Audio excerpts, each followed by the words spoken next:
Hey everybody, and welcome to another episode of Factional Fight Update from my car. I'm driving home as I do every day, and since I spend so much time in the car, I figured I'd turn on the video and just bounce some ideas off and see where it takes us. It's been a while since I've done one of these. I took last week off just because I've been starting my new semester at school. I'm a teacher, and so things have been sort of picking up and busy. In addition, I've been sort of dabbling with a few other games lately, and as I always do, I always look for new and fun things to play around with. So, but Worm got an update today after I think it's a week late. The bi-weekly news became a tri-weekly news. And yet we got a new update today. Last week it seemed like the devs were dealing with some hardware issues, and Independence was suffering from insane lag, and so it had to do with some hardware issue, some hard drive read-write issue, or I guess it was just a read issue. And so they apparently temporarily fixed the problem by doing some server maintenance and replacing the hardware that was faulty. It sounds as though this is sort of prompting the devs to look at an overall maintenance for all servers. They indicated that there's going to be a downtime at some point soon. So that's good to hear. It's good to hear that servers often need maintenance. They often need updates, and so I think that it's a good thing that this sort of happened, and the devs can now be proactive about any other issues that might be under the hood. So yeah, looking forward to that update. Make sure that the Worm servers are running smoothly. I guess that it was because of that, and that there was just this mayhem going on last week that we didn't get a weekly news. I was looking for it. I was refreshing the page on the Wednesday like I always do, and it just never came. And I'm surprised. One thing that I'm really surprised about is that nobody mentioned anything. Nobody said, hey, where's the news? Why are we missing a news this week? It's something that I normally do. I was actually contemplating starting a thread about that. I've done it in the past. Part of me just didn't want to be the one to be the bother, but maybe I should have. But it really surprised me that nobody else did, because, a year ago when the news was missed, if there was a weekly news or bi-weekly news that was missed, there was always somebody crying out about, where's the news? And to me, that indicates that people were anticipating the news, were looking forward to it, couldn't wait for it to come in. And the fact that nobody mentioned anything, at least on the forums, tells me that there's maybe less people looking for the news, which is kind of unfortunate to hear, or to notice anyway. So yeah, well, we'll see what happens. It might be just that time of year. This time of year tends to be, like, right after the new year, tends to be a low time. For me, normally this tends to be the time where we take a break, and we don't usually come back until the summer. I'm not sure, like, I can't guarantee that that's not gonna happen. I have to talk with Brian. It's, usually it sometimes ends up being abrupt. Like, we don't end up making a plan. It just sort of naturally happens, and it happens just because of the time of year. I'm not sure. We both get busy around this time of year. I'm not sure exactly if that's the reason, but it sort of just naturally happens. Definitely there's less playtime of Worm. It's not that there's less playtime available, it's just like Worm gets less love. And then at some point or another, we just get back into things and Worm full force. And that's sort of been a cycle for the past 6 years for us. I don't know, it's just the way we play. I've heard of people playing in a way where they have scheduled breaks. So there's this one guy, I can't remember his name. I wish I remember his name now, but I remember reading a post that he made about his play style and how he does things, and he had insane skills. Like he was shooting for 99 and tons of skills. And the way that he did it is that he would have 1 month on and 2 months off. And it would be a scheduled 1 month on, so that when that 1 month came, it was like Worm full time. And then when the 1 month was up, it was worm, nothing. There was nothing for worm. And he would take that break just to combat, I guess, fatigue, or, you know, burnout is what they call it, burnout, which a lot of players can be susceptible to. I know that there's a lot of new players to Worm over the past maybe year or so, and maybe there's some people who don't really understand how burnout works, and Worm is just that type of game that can cause insane burnout. But at the same time, if you can manage it somehow by building in breaks into your play time, then you know, this game can be like a forever game, like your lifelong game. And so we'll see how it goes. It won't be anything that's planned, I don't think. The plan is for now just to keep on trucking. And we did miss, you know, I'm speaking about this because we missed last weekend. Now, this weekend that just passed was a busy weekend for us. What weekend isn't? But this one was particularly busy. It was my wife's birthday, and it was my niece's birthday as well, and it was just filled with family and events and things, so there was just no time to record. That's just the reality of what happened this weekend. There was a moment where I'm like, Brian, do you think you can record here? And he's like, nah, and I'm like, oh man, like, and I don't really have that much time, so I'm not sure if it's even worth it. But we'll see. We'll see about this weekend, and for sure get into streaming sometime. Probably Friday. Friday is the day that I'm available. I've looked into that, and we'll see what day Brian's available, and we'll try to coordinate. Now, let's talk a little bit about some of the things that were mentioned in the update. One thing that is interesting, Saruman has been working on putting in visual cues for when fruit trees and fruit bushes are harvestable. So when, let's say, an orange tree is harvestable, then it will show visibly oranges hanging on that tree, which is awesome. That's just amazing. You know, it saves you the extra clicking through menus only to find out that the tree doesn't have any oranges on it. And so you can just like visually see. That's awesome. I think that more additions like this will add so much to the game. It just adds so much life to the game. It makes the world seem more real when little changes like this get added in. So happy to see that. On the grand scheme of things, though, I would call that like a small little change. I know that Saruman's probably working really hard at it, and it does look like it takes a lot of work. But in terms of gameplay, I don't see it really changing much. I'm not one to sort of keep track of the harvests and go out and forage or pick the fruits and things like that. But I do have an alliance mate who just recently got 100 forestry, and he got to choose the 100 forestry title that got added into the game recently. And so, yeah, I'm sure he's super happy about it. As are, I'm sure, lots of other people. There was another thing being mentioned. What was it? I don't even remember what the other thing was.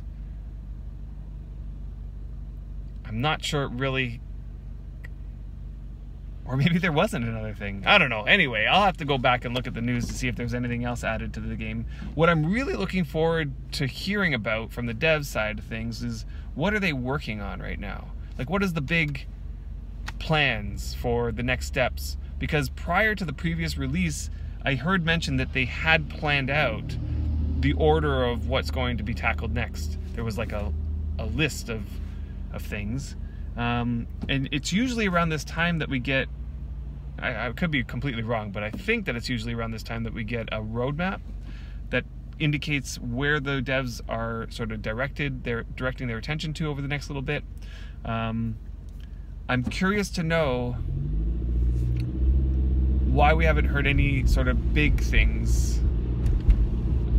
I don't know. There must be something going on in the background, because it's quite silent, it feels, you know? Like, to hear about the Saruman fruit changes, that's like one thing, but that type of update seems like, I'm not sure how to describe this, but it's like They mentioned that the fruit trees are gonna get an update, and that they're gonna be added in the next update, like really soon, like in the next couple days. It almost feels like, if not like a week from now. What that tells me is that they must have been working on this for a while. And it seems like it's the style of the devs to not reveal that this stuff is being worked on until it's about to be put into the game. Right? Because we hear about changes like this, and then they come into the game. Now, I'm not sure about this strategy. I mean, it feels kind of like, wow, these changes are all of a sudden, and sometimes when they get added in, it causes like what's the word? It causes the public or the players to sort of just be like, whoa, wait a minute, we weren't expecting this. And if it is not this particular update with the trees, but if it's like a game-changing update, then the surprise might cause people to be off-put by it. I don't know. Maybe not. Maybe you guys can chime in on this one. Does the fact that the Worm team announces an update literally days before it's actually going to get put into the game, does that cause sort of like a little bit of a being taken aback feeling, or is that just me? And I mean, I've heard the argument before for why they don't announce these things far earlier.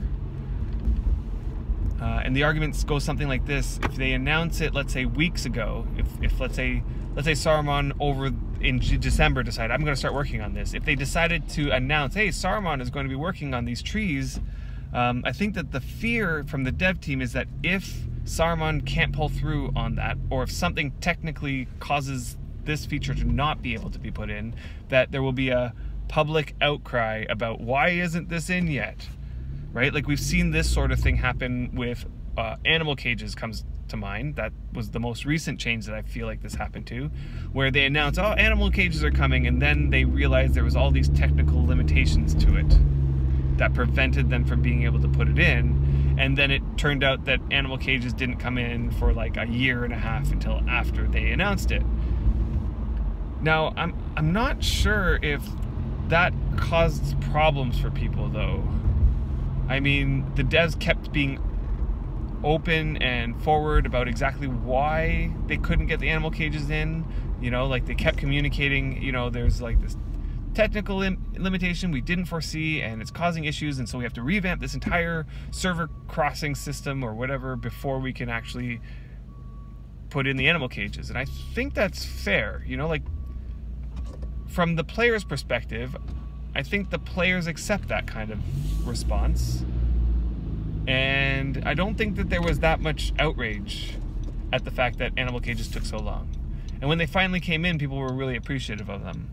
So, yeah, I don't know. Maybe it is time for the devs to sort of rethink how they communicate with the player base. Because I think that there is a positive to announcing features early, and that is you get hype built around them. People look forward to these new things, and also it's very clear to the player base, and especially new players, that new things are being worked on, like that there's a future to this game. Because that's I think super important to communicate to the player base, that the devs are still hard at work. Here is our plan. These are the things we're working on currently. Here's where we are in those developments, and you know, yeah, just keep the dialogue open. One thing that I've been sort of holding my breath for is it was announced, or at least it was mentioned, that there was a possibility that there would be a official Worm Online Twitch stream thing going on, where Retrograde and Joel, who are the community relations officers and assistants officer, that they were going to start an official Worm streaming thing where they would be talking potentially to devs and talking about features and talking about you know, things related to Worm on an official level. And when I heard that, I'm like, yes, this is exactly what Worm needs. It needs, you know, this will bring together the community. I'm thinking of other games that do this on a regular basis, like for example, Sea of Thieves continually releases these videos that talk about where they are in the development and giving players feedback about, you know, the dev side of things, about updates and such. And I think that those go a long way to making the community feel like a community, that the part of the development of the team, or the development of the game, or rather that we are part of the development of this game, you know, that we have a vested interest in this game.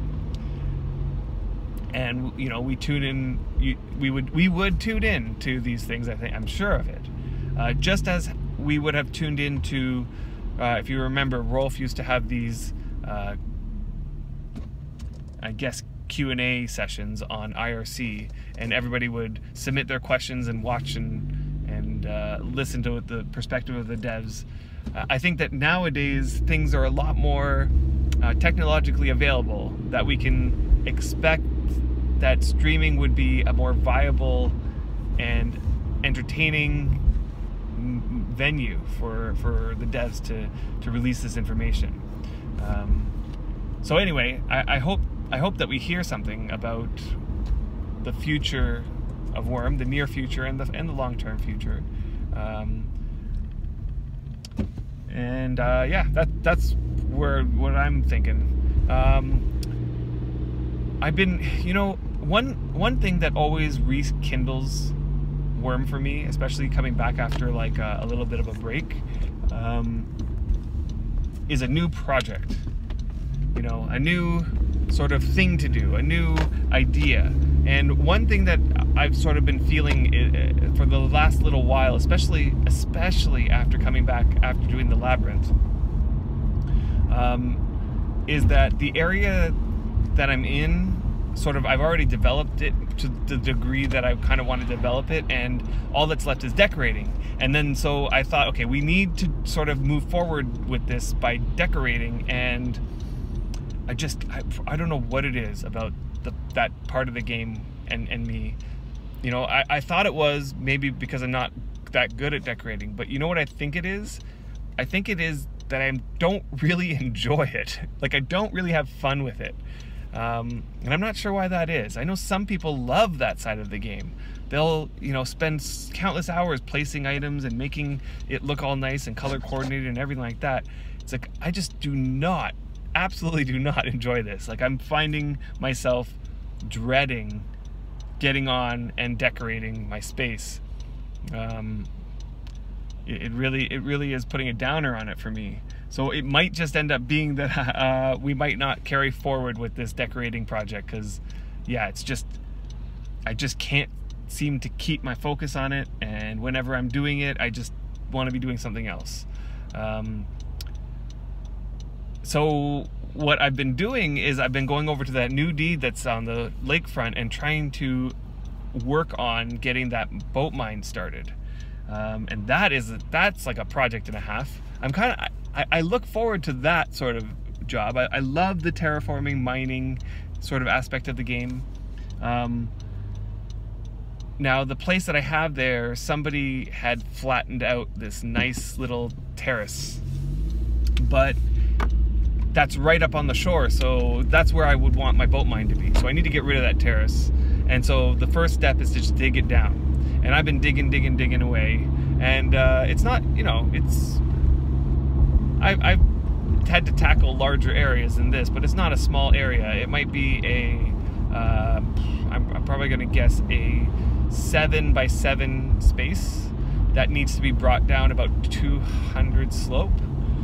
So it's not a small area, and also I have no idea what's under there. I've dug it down already, maybe 40 slope or 50. No, it's got. I've done at least 3 layers of 20. So I've brought it down about 60 slope, and I haven't hit rock yet. So rock has got to be somewhere under there. My hope is that rock is under there somewhere, because if rock is not there, that's going to cause a problem for a boat mine. I need a rock face to open up the boat mine. But we'll see what happens when I hit rock. So that's been going, and I've been, you know, spending some time doing that. I've also I started up my horse breeding thing again, because we were sort of running out of horses and our horses started dying, and I still had a few pairs of 5 speeds plus the spark trait left over for my last round of, and they're all venerable, but I've cared for them, so they're not going to die. So I have 3 breeding pairs of these horses, plus an extra pair of horses where it's an ebony, a 5-speed ebony black. That I'm trying to get another ebony black out of that, but it's not going so well. The first 2 horses were duds, so we'll see what happens with that. But yeah, that's another element of the game that I really like, is trying to get speeded 5-speed trait horses. That's a fun time. And that brings me to what I think, what I want for the next update, or at least something to be done about this, because there's so much potential here, and that is to expand the animal system, the animal husbandry system, but also just in general the usefulness of animals, and potentially the resources that we get from them. And this could also go hand in hand with fish, and integrating how fish interact with us. But I think that there's a lot of potential here. Like there's definitely a lot of depth already as it is, but the way that the trait system works for animals seems to really only benefit horses, right? Like with sheep, there's no reason to even consider getting any of the traits on a sheep, because the only thing sheep are good for is gathering wool from them, right? And also milk, right? But none of the traits help with those things. So I propose that the devs look at a system in which we can see more traits that aren't just directly related to, let's say, speed of the animal. And you know, like there's a couple others that are like, you know, the longevity of the animal, that's good.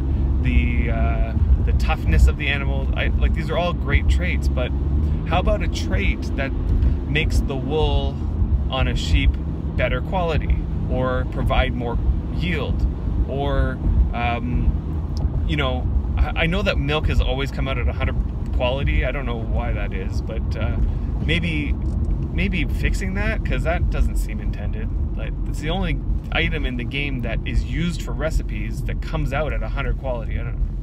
That's weird. So like make the milk come out at a certain quality and then have a trait that makes the quality of the milk better, for example. There could be a trait that makes it so that the leather that you skin off of an animal comes out better as well, or more yield again. You know, like I must have mentioned this because it's sort of like I'm remembering this from happening, that I've mentioned this before, but you know how like there's different types of cows. There's like the beef cows that are the bulky, beefy beef cows, and then there's the milking cows, and you know, just the different traits that lend a particular individual animal to a particular type of job or a particular resource gathering, or you know, I think that there's a lot of room for improvement on this animal husbandry system, and it'll add a lot more life to the game, you know, because that's part of what makes Worms so special, is that animals live and die, and that they're individuals, they're named. Only horses though, I don't know, maybe we can get to the point where we can name some other animals too. And it looks like animals is something that was being worked on, like when Saruman was working on the different colored animals. Maybe that's something that could be integrated into a bigger project, a bigger overhaul of the system there. And I think that would give especially the PvE fans, something to look forward to. Definitely, I know a lot of people who play this game simply for that, the farming aspect and the animals and the, you know, that's just a great part of this game. So yeah, that's my thoughts on that. So I wanted to talk a little bit also about these other games that I've been trying, because I recently reinstalled a game on my computer that got a major update recently, and another major update before that. Like I think I played it 4 or 5 major updates ago, and since then the game became like almost, I want to say, like, this is probably the closest to Worm that I've ever seen a game. The closest to Worm that I've ever seen a game. In terms of its grindiness, in terms of its terraforming, in terms of its building and construction and freeform and that sort of stuff. And it's called 7 Days to Die. Now this is like the heart of the game is that it's a zombie survival apocalypse type game. It's a sandbox game in that they plop you into the world and there's no real direction and there's no real goals other than to survive. And it's extremely harsh, and you can set the level of harshness. Like, you can make it, but even on the easy, like I started myself off on the easier side of things, and it's still hard. Food becomes an issue really quickly. Water becomes an issue. Storage of stuff becomes an issue. It's just like, it's like crazy for the first little bit, and I really haven't gotten past the survival stage yet, but I know that it happens. Like, I've watched videos of people who have gotten to the later stages of the game, and it becomes more management and you know, optimizing certain things, and it looks like Worm, like it feels like Worm. Now the one thing that's made the major difference is that it doesn't have as much progression in terms of the skills, and they actually made, in one of the updates that they recently put in, they moved away from the action-based skills like Worm has, where like you chop a tree and every chop that you do gives you skill. So they had that sort of system in place, and then they got rid of it, and I'm not sure what the reasoning behind that was. So that's one downside to it, that they got rid of that sort of aspect.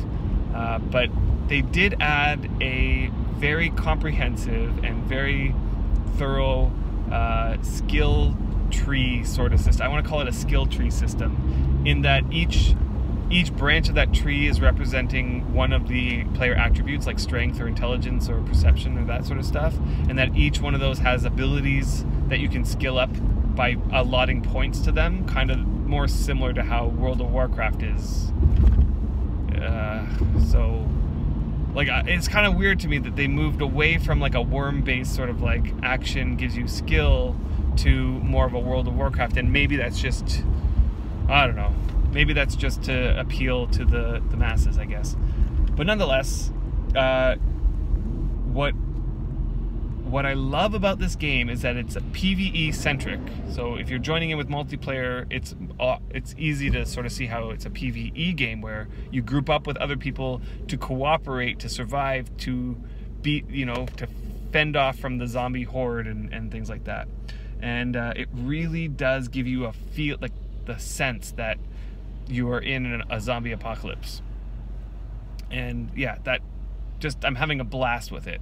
And maybe this is something that I might stream at some point as well. I'm not sure.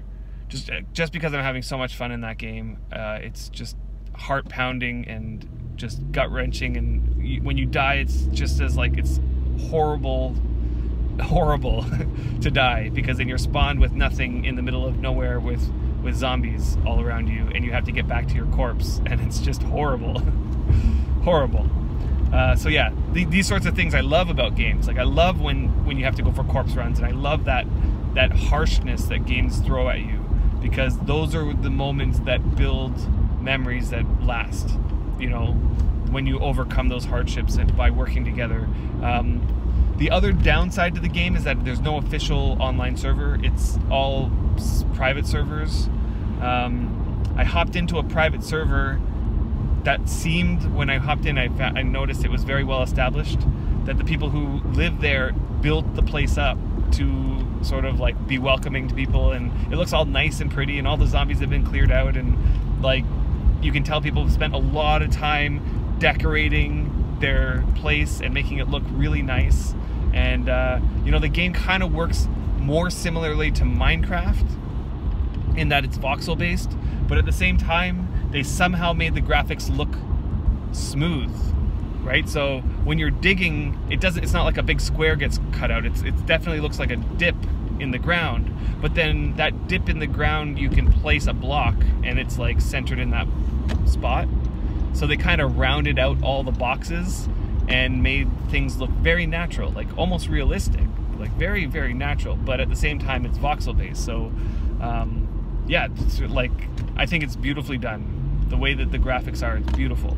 And it looks very, very, very well polished. And if I'm not mistaken, I'm pretty sure it's done in Unity. Pretty sure. Because the developers sent out, like, they just did a major update, and they did a little newsletter thing that mentioned about how they started to take advantage of the new technology that Unity put into their current build related to lighting. So that's an advantage that this group has. I think the developers are called the Fun Pimps. They have this advantage because they're running on Unity, and if Unity gets a big upgrade, then their game gets a big upgrade. And Unity is constantly being developed. So I really look forward to seeing how this game goes. Technically it's still in alpha, but it's on the 17th iteration of their alpha. They've been in alpha for 5 years or something like that. At this point I almost feel like it's a joke, because not only is it on the 17th iteration, they've also released it on Xbox and PlayStation.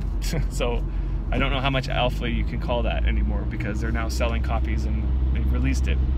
But they're still in heavy development. And I feel as though they've mentioned, I think that they've mentioned that this was the last alpha release that they're going to release, that the next one is going to be beta. And that tells me that they're ready for this game to be ready, to be done.